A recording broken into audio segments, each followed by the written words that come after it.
Hey, beautiful friends. This is Sarah Blumenfeld, host of Networking Done Different and outreach of an invitation to more.com.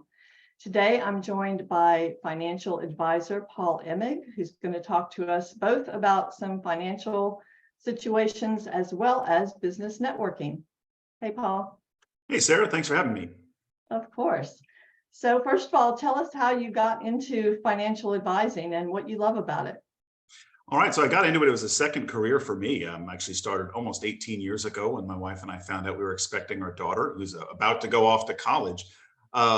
We realized that my wife wanted to stay home, and for us to make that happen, I had to change careers because what I was doing wasn't paying me enough. So I went looking, and really kind of the sky was the limit as far as what I was looking for. But what I realized was, hey, you know what? I like numbers. I'm pretty good with numbers. I'm pretty good talking to people. And so an opportunity presented itself to learn how to work as a financial advisor, how to learn how to build a business part-time. So I didn't have to give up a full paying salary job as I built my business and built my practice. And so that's how I got into it. I figured it was either this or being a CPA, and thankfully an opportunity to do this presented itself first. Otherwise, I'd be knee deep in taxes or something like that. But it's been good for us. It's been a lot of fun. And what I love about it is I love helping people, and I love solving problems. And to me, that's kind of how I approach every new client relationship. I tell my clients my job is to figure out a way to say yes. And so we kind of start with that in mind, and then try to figure out, okay, how's the best way we can approach this, where we can deliver what you want, which is, for a lot of people, retire in comfort, or send their kids to college, or just having some financial peace of mind and stability. So that's kind of the approach that I take, and I love trying to solve that puzzle, and I love being there with my clients to get to know them and celebrate those victories with them along the way. Perfect. So is the best time to start an investment strategy yesterday? Yeah, that's the joke in our business. The best time was 30 years ago, and the second best time's today. Right. A lot of times people worry about, okay, how much research goes into picking the right investment. The right investment is the one that you stick to. Really, you can beat your head up, beat yourself up searching and searching and searching for the perfect investment. You're never going to find it. Right. A lot of times people's results are more a reflection of their contributions, how early they started, how much they put in, how much consistency they did it with, than which investments they picked. Don't get me wrong, investment selection and allocation is important, but the heavy lifting is done by people, and making it important, and being disciplined, and saving for the future versions of themselves. Nice. I like that. So when someone comes to see you, how do you go about figuring out what investment strategy is going to work best for them? So what I usually do first is try to figure out, okay, hey, what is the purpose of this money? It's pretty easy if it's like a 401k from an old job. This money is for retirement.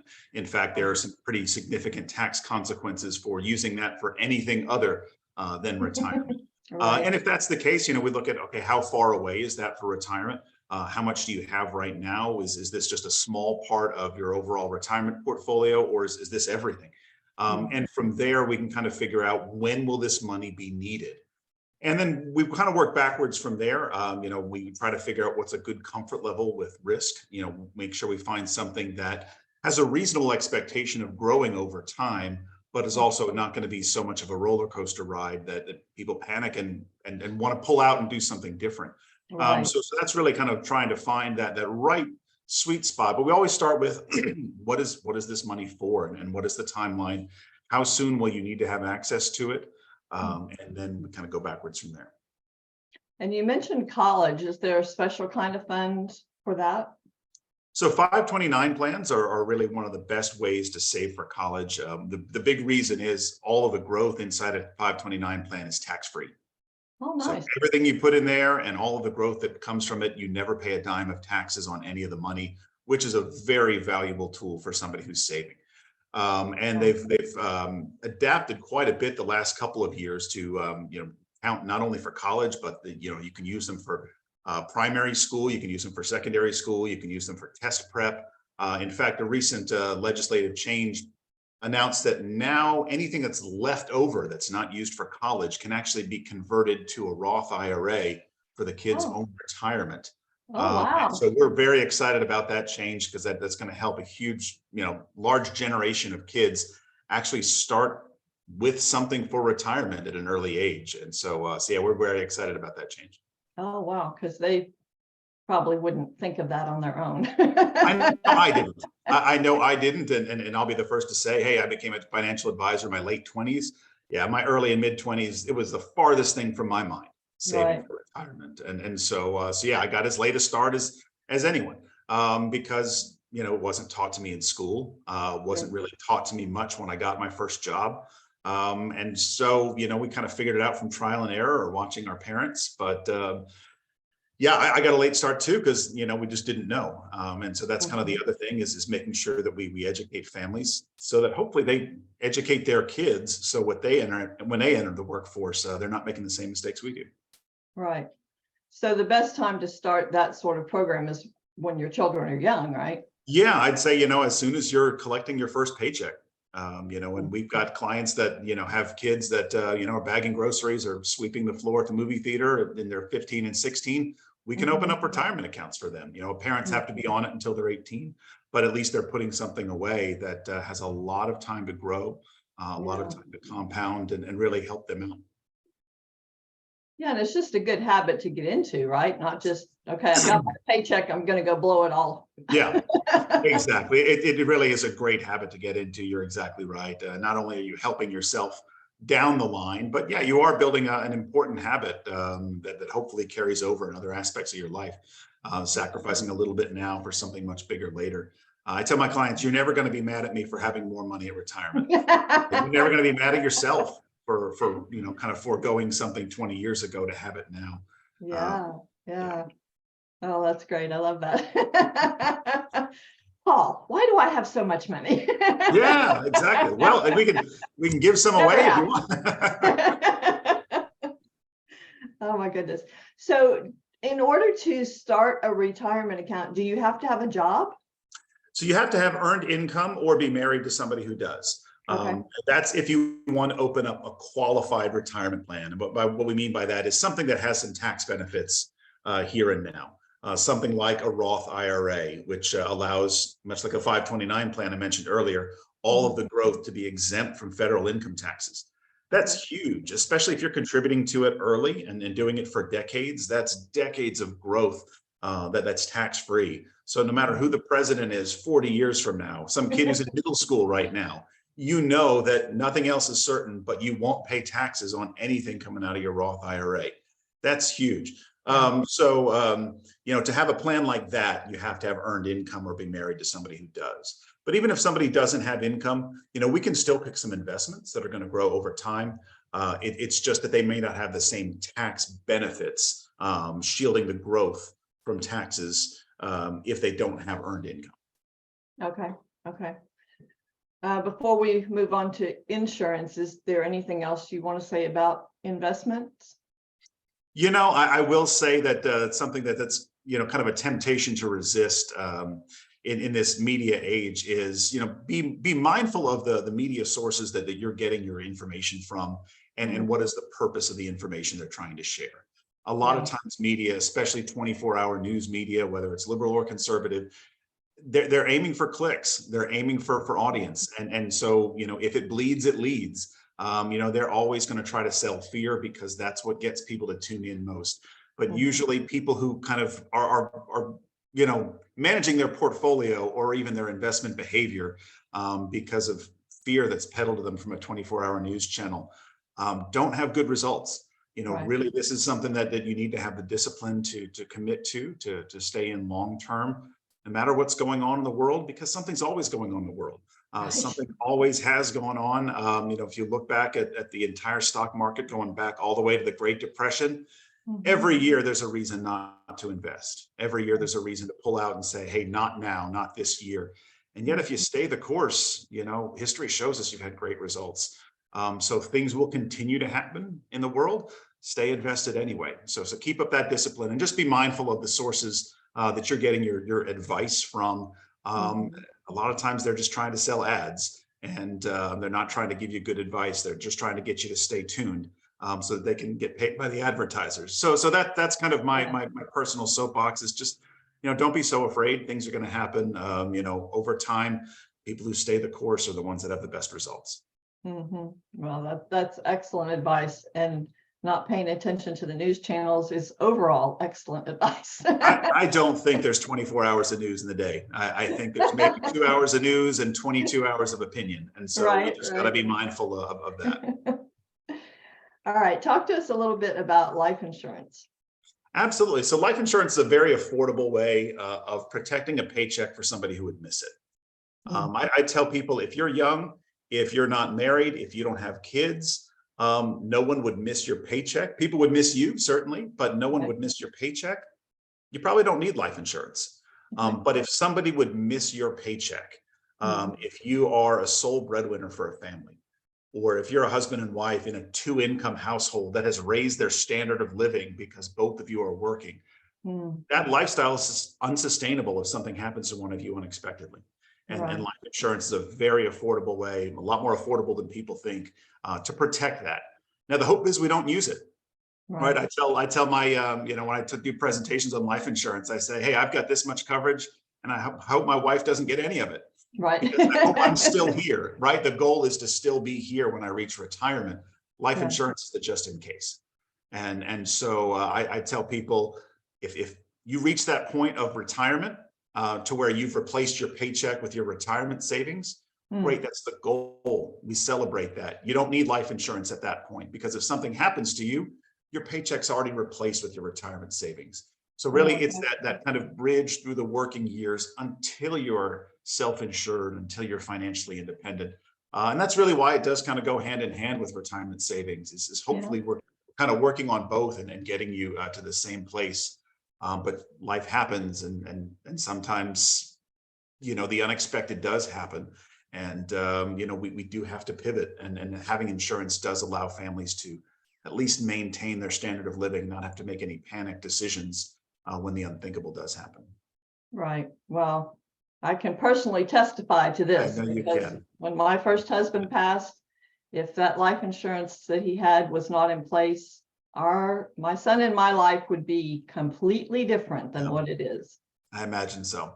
Yeah. I imagine so. Yeah. So how do you help people with, like if they get into debt and they don't know how to get out, or even how to not get there in the first place? What is your advice on that? Absolutely. So if somebody's in debt, then, really what we try to do is just try to figure out, hey, what's the fastest way out? And sometimes it really is, let's tread water first. Because a lot of times when people are drowning, it's like get you to a point where we can tread water.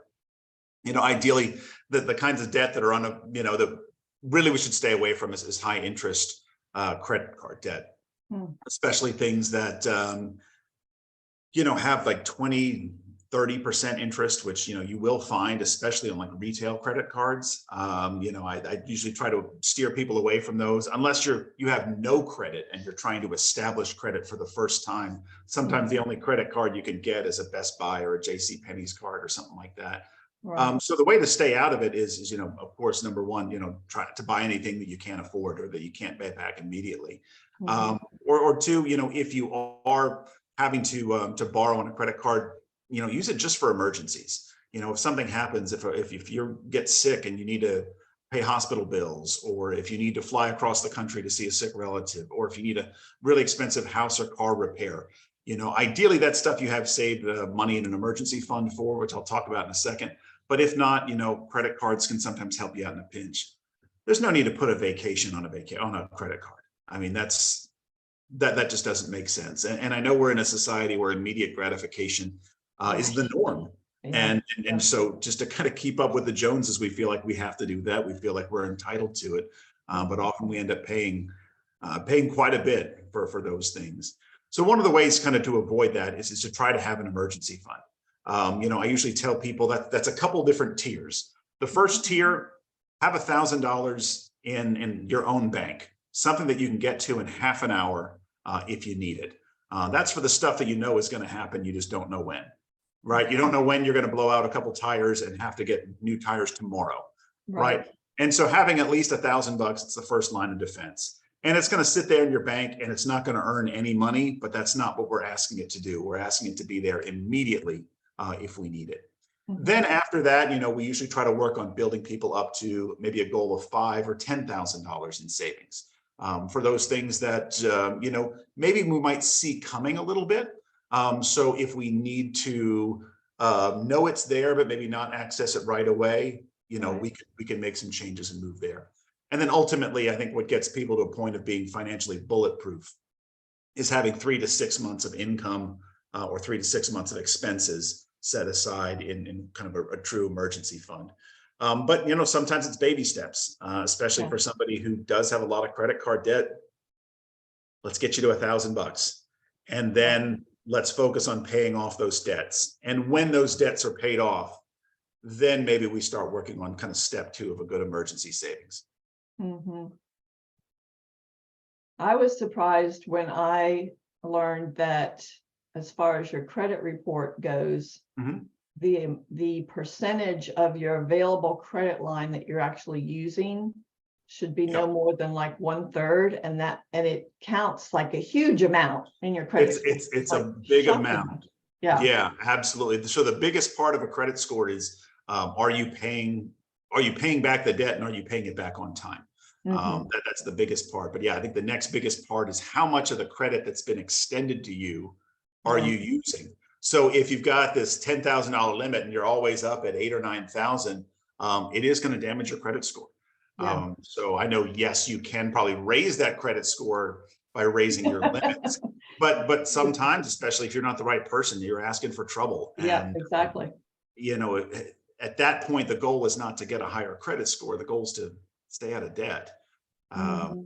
So yeah, that does thing. And kind of another thing that goes along with that is, especially somebody who maybe has multiple credit cards that's working their way out of debt.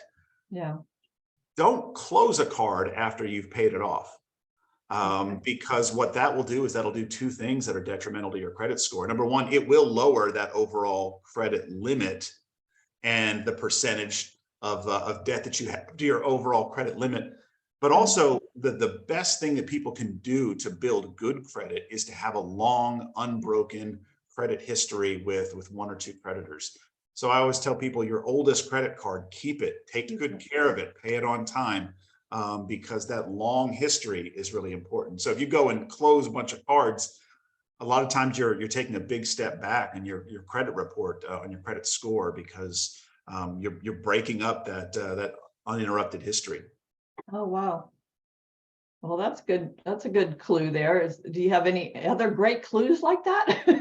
That's kind of one of the things, but really it comes down to the person, because to me, it's more important to be out of debt and to have a handle on your debt and have a low credit score than to have a high credit score and really high balances that you're struggling to pay off. So really you have to kind of keep in mind what's more important to you. Having a high credit score helps. But again, not if you're going to be constantly in debt. I'd rather see people take the steps they need to get out of debt, because that's going to help them more long term than just having a credit score that's 20 or 30 points higher. Yeah, for sure. Pay cash for things, then you can feel it leaving your wallet. Yeah, exactly. I know the airline miles are tempting, but right. You can pay cash for a trip if you're not getting yourself in credit card trouble. There you go. All right. So before we move on to business networking, is there anything else in the financial advising area that you wanted to talk about? I think that really the benefits of working with a financial advisor, because I do talk to some people sometimes. I tell them what I do, and sometimes they'll say, hey, that's good to know. I'll have to talk to you if I ever get money. And the reality is, I work with people who are just getting started. I work with people who have no money, because sometimes, it's just some small little course corrections that we can do to get people on the path to building some wealth and building financial independence. Really just some small behavioral changes or just some small education. So I love working with people who are just getting started and people who have their very first job. A lot of times, I may not even be able to help them with something immediately. But just talking with them about what's important, helping them even just articulate what their goals are, A lot of times people haven't thought about that. When you're in your 20s, you don't know when you want to retire. You Right. don't know how much you need. Your whole worldview is based on your crappy first job out of college, where you're making, Right. way less money than you ever will Yeah. deep into your career. So sometimes it's just kind of helping people frame that. But especially people who are kind of mid-career, who are kind of halfway, I think it's a valuable thing. I know there's lots of things that you can do on your own. There's lots of things that you can research yourself and do yourself. And I'll be the first to tell you, if I can sit down and I can improve on what you're doing, I'll tell you. I'll say, keep up the good work. What you're doing is working. You don't need my help.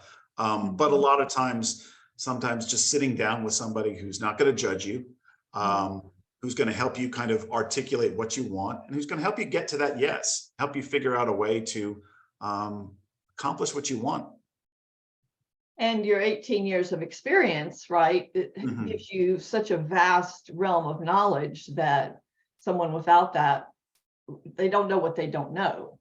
That's right. And they don't realize that everybody else is in the same boat. Everyone else is asking the same questions, has the same fears and anxieties. I mean, Mhm. every once in a while we'll get something that's truly unique, but really, I mean, most people are kind of struggling with the same thing. Hey, I started late, or hey, I had to kind of go off course for a little bit because this happened in my life. I got divorced, or I got sick, or I lost a job, or Right. we moved to a different state where expenses were higher, or something like that.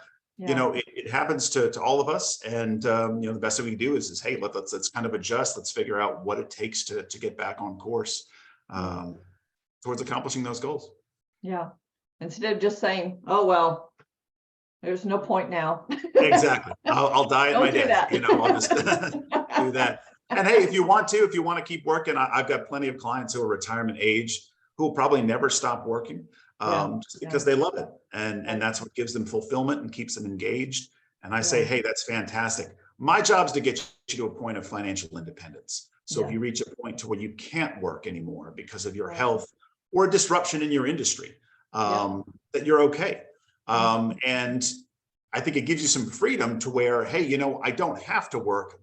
I choose to work. Yeah. Maybe it gives you a little bit more flexibility to choose something closer to home, or something lower stress, or Right. something maybe project based where you're 6 months on or 6 months off. So yeah, a lot of my clients, who have retired, have Mhm. gone back to work, just because someone asked nicely, or because after 2 years they wanted something to do. And I think that's fantastic. But I think having that peace of mind to know, hey, if I can't work, or if I change my mind and I don't want to work, I'll be just fine. Yeah. Yeah. That's awesome. I can't imagine ever not working. I would be so bored. Yeah, I'm the same way. I think professionally, I'd love to get to a point to where I can just answer the phone, and do it from a beach somewhere. There you But go. I'll always be available to my clients, and I'll always want to be helping them solve problems. I think that's something that I enjoy, and it's something that keeps me sharp. Yeah. So if someone wanted to have a conversation with you about anything we've shared today, how would they get in touch with you? Best way to do that would to give me a call. My phone number is 832-247-2121.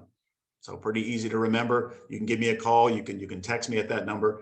I'll be glad to just have a phone conversation with you, kind of find out a little bit more about what you're hoping to accomplish, Mhm. and then schedule a time to meet with me. I don't charge a dime for any of my advice. So I'm commission and fee-based advisor, but I never charge a dime for any of my consulting. Mhm. So if you want to come in, have a conversation with me for an hour about what's going on, hey, even if you don't do anything, that's fine. No charge at all. I'd rather be able to help you out with the advice. And if it works out for where we've got a solution that makes sense, I'm Mhm. compensated fairly by the companies and the strategies that we implement. But never charge my clients a dime for my advice. Wow. Well, that's a great resource right there. Can't beat free. Yeah. Can't be free. Yeah.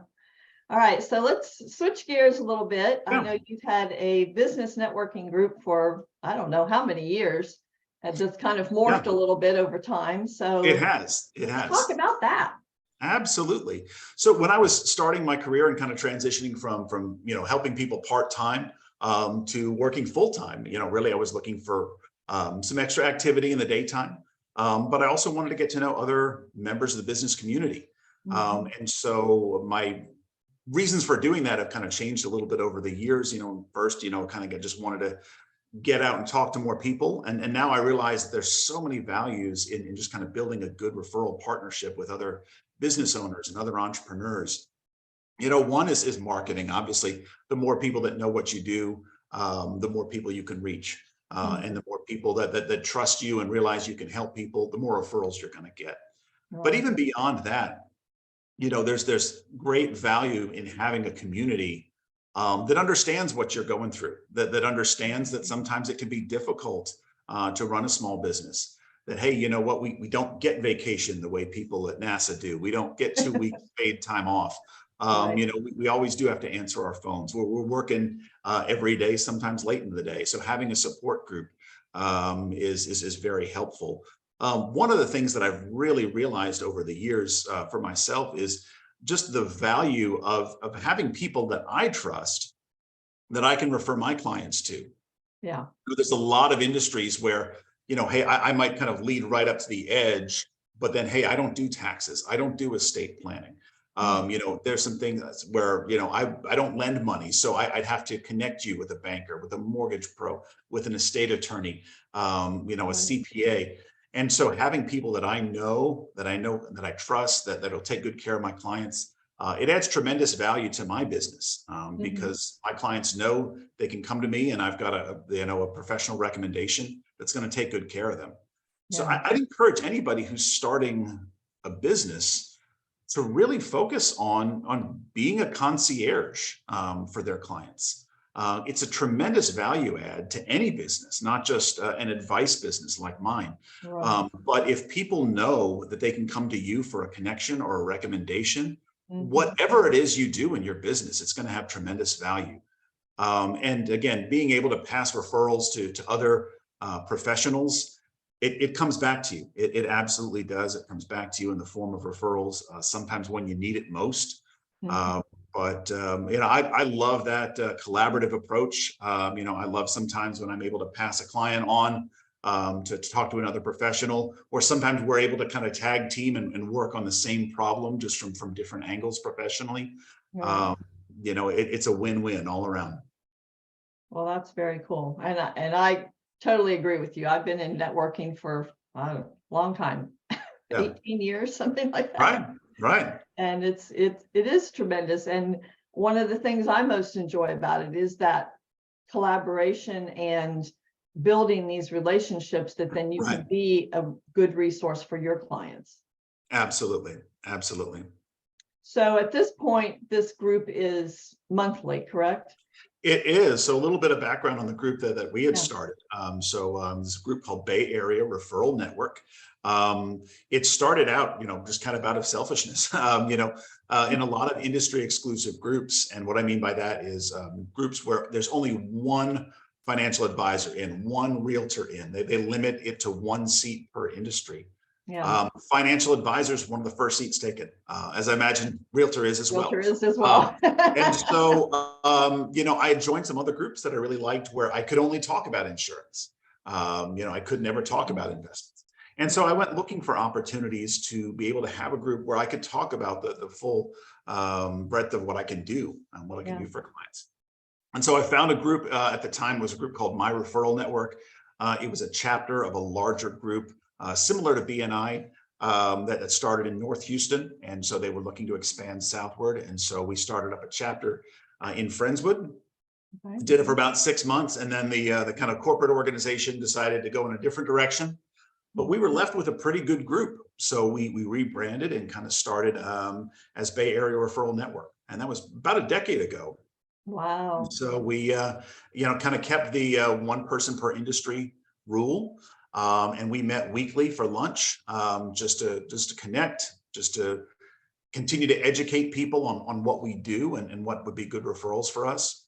And then COVID changed everything. And not for the worse. Obviously when we couldn't meet in person at the restaurants, we tried doing it online for a little bit. And then we just kind of suspended it for a little bit.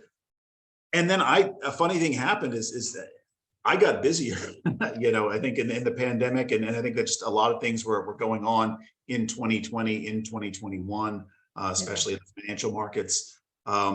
I picked up more clients, and when we could return to meeting safely again, I think I just kind of wanted to scale back my time commitment. But I also wanted to reach new people. And we realized that there were some limitations having a lunch meeting, to where we couldn't reach as many people as we could if we started meeting for a happy hour. Right. Because some people, much like I did in the beginning, are starting their business while still working a full-time job. Or maybe they have a full-time commitment to their clients, or to their work process during the business day. They can't spare an hour to get out and network during the workday. So we realized, you know what, if we're going to reach more people, and that's our goal. Our goal is to reach more people, to build that environment where people can get to build effective referral partnerships by getting to know, like, and trust other like-minded professionals. You know, we're going to reach more people, one, when it's after hours, and two, when alcohol's involved. So we started shifting to monthly happy hours. And the other thing we did coming out of COVID is we realized that, hey, that was a rough time for restaurants and bars. So let's try to spread the love, and let's try to go to a different location every month. And so we started doing this about a year and a half ago, and it's been really cool. We've had a great response. We get new faces every month. We get different people coming out to the mixers we've had in Pearland, Friendswood, Seabrook, League City, Dickinson. So, you know, our goal is just to meet at a different place each time around the greater Houston Bay Area. That still gives us a lot of restaurants and a lot of bars to visit. Sure. Hopefully different parts of this area bring out different people, so that we can just get to know more and more people, and build more and more referral partnerships. And it's no longer industry exclusive, right? Correct. No longer industry exclusive. I tell people we're all big boys and girls. Go up and start a conversation with somebody. Right. You know, find out what they do. Find out what kind of referrals they're looking for. See how you can help them. There's also no cost to this. Okay. So come on out, find us at one of our mixers, and bring a stack of business cards. Come on in. I can always tell the people who've been there for the first time, they look around, they're kind of scared. They don't know who to talk to or how to approach it. Don't worry, there's enough of us who were exactly where you were a couple of years ago. We'll recognize you, we'll come up and we'll break the ice. We'll ask you some questions about what you do, and try to make you feel comfortable. Right, right. So how do they find the mixers? So I'd encourage people to, if you're on Facebook, search for Bay Area Referral Network. We have a Facebook page. Ask to join. We'll let you join. You know, you can use that group to advertise your business at any time. Feel free to post an ad. And then we'll always announce things on there about our next mixers. Again, we do it at, you know, end of the month usually. It's usually, you know, sometime we try to change it up: Mondays, Tuesdays, Wednesdays, Thursdays, so different days of the week. It's usually 5:30 to 7:30. Our next one is going to be coming up on Wednesday, May 31st at 5:30 p.m. in Friendswood. It's going to be at B 1895 Tavern.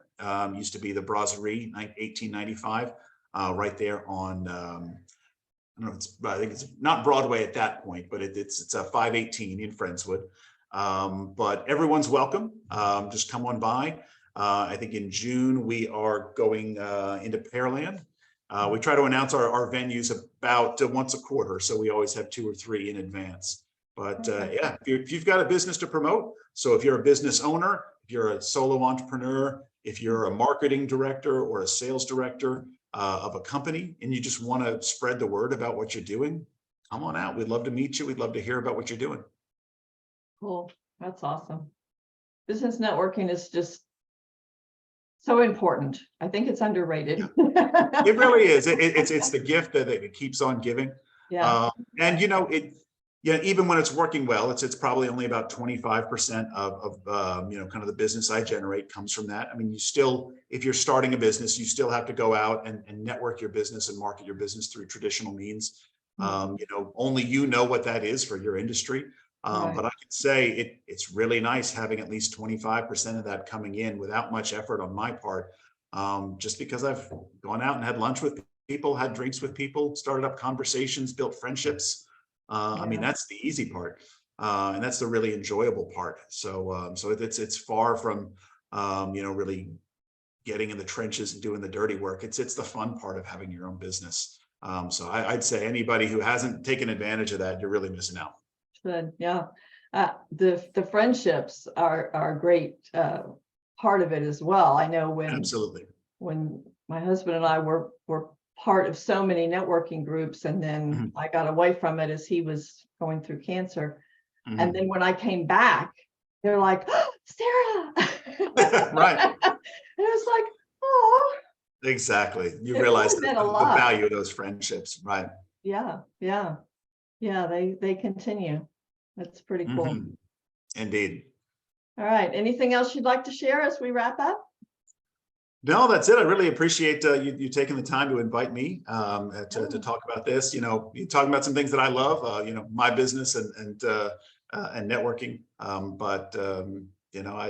say I'm happy for the invitation. and go Astros. I Go noticed Astros! I noticed Absolutely. your banner over there. That's right. Yeah, I figure we get to hang this for a little bit more Yeah. until we repeat, and then we'll get a different one up Then we'll there. get a one with the different year on Absolutely. it. Yep. All right. Thank you so much, Paul. I appreciate you. Thank you, Sarah. And thank you all for listening today. I really appreciate you tuning in. If you would like to be interviewed, please email me at networkingdonedifferent@gmail.com. Bye for now.